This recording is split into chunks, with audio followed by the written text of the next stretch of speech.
Mbah Jaya Perkasa atau Sang Hyang Hawu, merupakan pati dari Kerajaan Sumedang Larang, di masa kepemimpinan Raja Prabu Gesan Ulun. Mbah Jaya Perkasa, merupakan salah seorang dari 4 utusan Kerajaan Pajajaran, atau Kandaga Lante, yang menyerahkan mahkota Binokasi dan pusaka Kerajaan Pajajaran, kepada Prabu Gesan Ulun, sebagai Nalendra penerus Kerajaan Sunda, dan mewarisi daerah bekas wilayah Pajajaran. Karena kesaktiannya, Mbah Jaya Perkasa diangkat menjadi pati dan mengabdi di Kerajaan Sumedang Larang, bersama 3 utusan lainnya, yaitu, Batara Dipati Wiradijaya atau Mbah Nangganan, Sang Hyang Kondang Hapa, dan Batara Pancar Buana atau Mbah Terong Peot. Singkat cerita, Prabu Gesan Ulun pergi ke Demak dengan tujuan untuk mendalami agama Islam, dengan diiringi 4 pati setianya Kandaga Lante. Kemudian seusai melaksanakan pesantren di Demak, sebelum pulang ke Sumedang Larang, Prabu Gesan Ulun mampir ke Cirebon untuk bertemu dengan Panembahan Ratu penguasa Cirebon, dan disambut dengan gembira, karena mereka berdua berasal dari keturunan Sunan Gunung Jati. Dengan sikap dan perilakunya yang sangat baik, serta wajahnya yang rupawan, Prabu Gesan Ulun disenangi oleh penduduk di Cirebon. Permaisuri Panembahan Ratu, yang bernama Ratu Harisbaya, jatuh cinta kepada Prabu Gesan Ulun. Namun, versi lainnya menyebutkan, jika Ratu Harisbaya merupakan cinta pertama dari Prabu Gesan Ulun, sebelum menjadi permaisuri di Kerajaan Cirebon. Ketika dalam perjalanan pulang, tanpa sepengetahuan Ratu Harisbaya, ikut dalam rombongan. Dan karena Ratu Harisbaya mengancam akan bunuh diri, akhirnya dibawa pulang ke Sumedang Larang. Ikutnya Ratu Harisbaya, menjadi pemicu gesekan antara Kerajaan Cirebon dan Sumedang Larang. Hingga akhirnya, Kerajaan Cirebon berencana akan menyerang Kerajaan Sumedang Larang. Mendengar akan adanya serangan dari Cirebon itu, rupanya tidak membuat gentar Mbah Jaya Perkasa, yang terkenal dengan kesaktiannya, dan telah menyatakan ikrar setia kepada Prabu Gesan Ulun.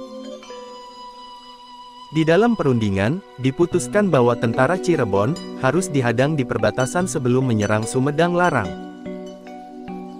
Mbah Jaya Perkasa berkata kepada Prabu Gesan Ulun, jika dirinya berempat sanggup menghadap musuh, dan meminta Prabu Gesan Ulun untuk tidak khawatir dan jangan gentar, dan menunggu di keraton.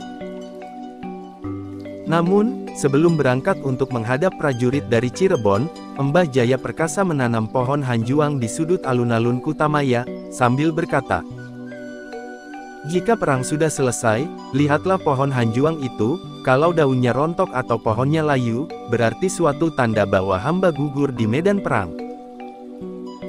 Tetapi jika pohon itu tetap segar, dan tumbuh subur, itu tanda bahwa hamba unggul di medan perang. Setelah berkata demikian, Mbah Jaya Perkasa segera menanamkan pohon hanjuang di sudut alun-alun. Pohon hanjuang itu tumbuh dengan suburnya, bagai ditanam sudah beberapa minggu saja. Selesai menanamkan pohon hanjuang, berangkatlah keempat andalan negara itu ke medan perang, untuk mempertaruhkan nyawanya, demi Sumedang Larang. Singkat cerita, Mbah Jaya Perkasa dan ketiga rekannya, terlibat perang yang dahsyat.